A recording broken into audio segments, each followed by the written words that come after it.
하자 그랬다. 근데 진승아 이거 꼭 해야 되냐? 다른 방법 없냐? 그러니까 증상을 0으로 만들고 태어난다고 생각하면 내가 지금 이렇게 많이 힘든데 이걸 언제 다 좋아지고 나서 태어나나? 그럼 오래 걸리는 거 아니야? 이렇게 생각하는데 닥터 프렌즈 안녕하세요, 닥터 프렌즈입니다. 오늘도 이제 우창윤 인학주 선생님 없이 제가 한번 촬영을 해보려고 하는데, 그래서 실장님께 제가 좀 질문을 드려달라고 말씀을 드렸거든요.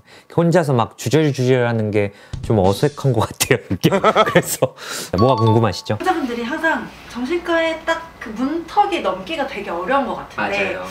문턱을 넘고 치료를 받기로 생각하시면 이게 궁금하실 것 같아요. 저는 입원해야 돼요?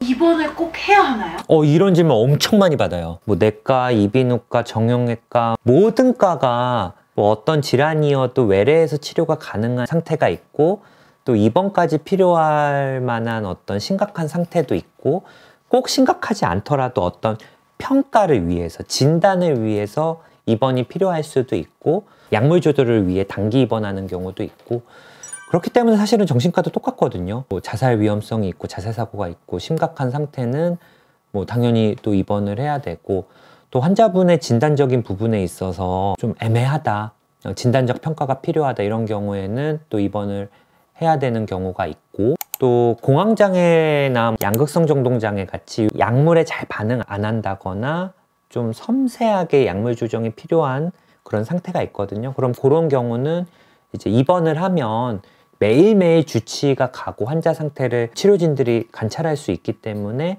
이제 그런 경우는 약을 매일매일 바꾸고 조절할 수 있으니까 약물에 대한 반응도 보고, 그래서 그런 약물 조절을 위해서 입원을 해야 되는 경우가 사실 있거든요. 근데 그런 것들을 다 감안해서 의료진들, 정신과 의사가 입원을 하자고 얘기를 하면 대부분 환자분들이 입원 꼭 해야 돼, 입원 안 하면 안 돼, 이렇게 얘기를 하시는 게 다른 과보다 훨씬 그런 질문을 저희가 많이 받는 것 같아요. 입원이란 단어가 특히나 이제 정신과를 방문하시는 분들한테 어려운 이유가 미디어 영향이 큰 것 같아요. 막 하얀 병실에 이렇게 침대만 있고 뭔가 gat혀 있어야 된다는 느낌이 들고, 그런 무서운 것 때문에 더 그러시는 것 같은데, 어떤 경우에 입원을 권하는지 케이스라든지 뭐 그런 상황 같은 거를 조금 더 설명을 해주실 수 있으실까요? 일단은 이 환자가 스스로를 해야 할 우려가 좀 너무 강하다, 이런 경우는 당연히 저희가 입원을 권하고요. 구체적으로 막 자살 계획을 세우신다거나 이미 자살 시도를 했다거나 이렇게 상태가 좀 악화되는 경우, 환자분의 생명이 위험할 수도 있기 때문에 그런 경우는 입원을 좀 권하기도 하고요. 또 환청망상 같은 게 이제 좀 심해지면, 그러니까 그분은 공격할 의도가 아니라 자기를 보호하기 위해서 저 사람이 나를 해칠 것 같다, 저 사람이 나를 죽일 것 같다, 이런 피해망상 때문에, 불안감이나 공포감 때문에 자기도 모르게 그 사람을 공격하고 그럴 수가 있거든요. 그래서 자타의 위험성이 좀 높은 경우, 이런 경우에는 입원을 권유하고요. 스스로를 해칠 위험성이 있는 게 꼭 자살이나 이런 부분뿐만 아니라 거식증이라고 하죠. 아노렉시아 너버사라고 하는데, 거식증 이런 게 있어서 식사를 계속 거부해서 막 성인 여성이 막 20kg대 생명이 위험할 만한 이런 경우도 있고, 뭐 꼭 거식증까지는 아니더라도 우울감이 심해서 계속 누워만 있고 아무것도 안 먹고 뭐 이런 경우에도 입원 치료를 권유하기도 하고, 그러니까 예를 들어 맹장염 같은 거는 우리가 약으로 조절이 안 되잖아요. 입원해서 수술을 받아야 되는 것처럼 입원해야지만 시행할 수 있는 그런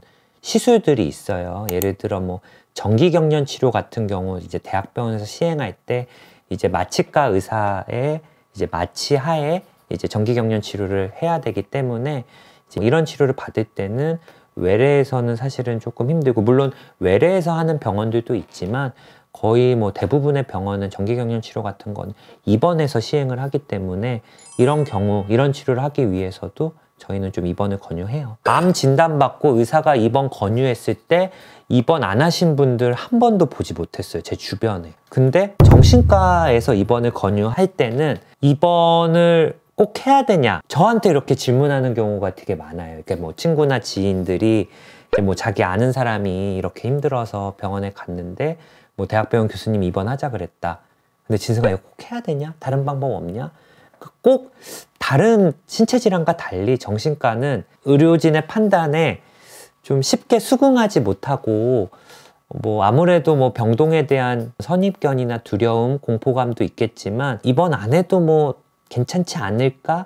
약간 질환을 좀 가소평가하는 부분도 있고 또 이게 눈에 보이는 질환이 아니다 보니까 굳이 입원이 필요하나 뭐 그렇게 또 생각하시는 경우도 많아서 좀 안타깝다고 해야 되나요? 진짜 입원이 꼭 필요하고 입원해서 좋아지고 보호해야 되는 상황이 있는데 그런 경우를 이제 환자나 보호자분들이 거부하고 뭐 입원이 아니고 다른 방법 없을까 이렇게 또 찾아 헤매는 도중에 또 환자분의 증상이 좀 악화되기도 하고 하기 때문에 저는 뭐 다른 과에서 입원 권유하듯이 이제 정신과 의료진이 이제 입원을 권유할 때는 그래도 좀 신뢰하고 웬만하면 의료진 판단에 좀 잘 따라주셨으면 좋겠다는 생각이 듭니다. 입원하라고 선생님께서 말씀을 하시면 정말 다른 방법은 없나요? 그거는 뭐 환자분 상태에 따라 좀 다를 수 있을 것 같아요. 입원을 하지 않는다면 기존의 병원을 뭐 한 달에 한 번씩 오셨다면 좀 짧게 이렇게 진료를 본다거나 자살 사고가 좀 심한 경우에는 뭐 에스케타민 같은 분무형 치료제를 좀 쓴다거나 뭐 그렇게 해볼 수는 있는데 입원이 의료진이 필요하다고 판단하고 입원을 권유했을 때는 입원을 하는 게 제일 좋죠, 사실은. 그렇게 말씀하시는 환자분들이 내 가족이라면 입원하기 싫어요 라고 얘기했었을 때 좀 설득을 할 수 있는 방법들이 있을까요? 이게 뭐 사실은 입원한다고 이게 뭐 계속 병원에 있는 게 아니거든요. 결국은 좋아지면 당연히 퇴원하는 거고 또 자의로 입원하는 경우는 환자분이 입원 시설에 있다가 아닌 것 같아 하면 자의로 퇴원할 수도 있는 거거든요. 입원을 해보시고 일단은 그런 상황들을 보고 필요하다면 또 퇴원을 하면 되니까 그렇게 좀 보시면 좋을 것 같고 의사들이 아무한테나 입원하자고 안 하거든요. 저도 뭐 일주일에 환자들을 쭉 보면 일주일 동안 입원하자는 환자가 한 명도 없을 때가 훨씬 많아요. 뭐 한 달에 한 명 정도? 그러니까 1년로 따지면 제가 뭐 10명, 12명한테만 입원을 권해드리는 거기 때문에 그만큼 이게 위험한 상태다. 꼭 필요한 상태다라고 생각하시면 될 것 같아요. 가장 궁금한 게 제가 환자분들 가족이라면 요즘에 입원 병원은 어떨지도 궁금하실 것 같아요. 그러니까 요즘 입원실이 많이 좀 없어졌어요, 사실은. 그래서 입원을 권유해도 뭐 환자분들이 뭐 다른 거 하다가 뭐 나중에 입원하려고 그러면 오히려 대기가 좀 길어질 수 있거든요. 그 넷플릭스에 정신병동에도 아침이 와요. 이거 보시면 약간 입원 시설이 그런 느낌이에요.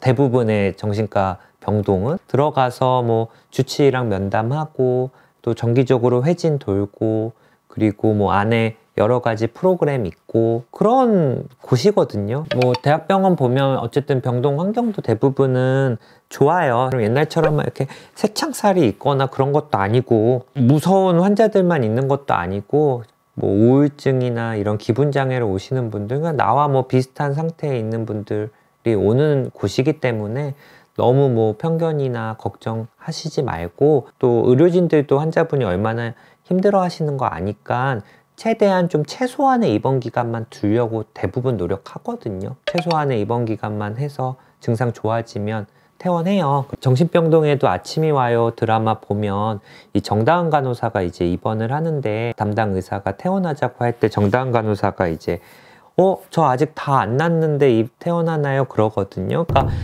증상을 0으로 만들고 퇴원한다고 생각하면 내가 지금 이렇게 많이 힘든데 이걸 언제 다 좋아지고 나서 퇴원하나? 그럼 오래 걸리는 거 아니야? 이렇게 생각하는데 저희가 퇴원을 잡는 시점은 모든 증상이 사라지는 게 아니라 정말 어떤 당장 조치가 필요한 위급한 상황만 해결하면 나머지는 퇴원해서 외래에서 치료를 해요. 급한 불을 끄기 위해서 입원을 하는 거기 때문에 뭐 환자분들이 생각하는 것처럼 오래, 장기 이런 거는 아니라고 생각하시면 됩니다. 물론 다른 과와 다른 점이 있죠. 전화, 휴대폰 사용이 좀 자유롭지 않고 이런 부분들은 좀 단점이기는 해요. 확실히 다른 병동과 특수성은 있긴 하지만 어쨌든 다른 과도 입원하면 불편해요. 입원 안 하고 좀 잘 지내면 좋겠지만 어쨌든 내 상태가 그렇지 않으면 입원이라는 건 어쩔 수 없이 해야 되는 부분이 있거든요. 그래서 의료진들이 입원을 권유할 때는 환자분들도 의사들이 왜 입원을 권유하는지 그 이유를 한번 생각해 보시고 좀 보호자분들과 상의해서 어쨌든 저희를 좀 믿고 입원 권유를 받으셨을 때 좀 입원을 하시면 좀 좋을 것 같습니다. 감사합니다.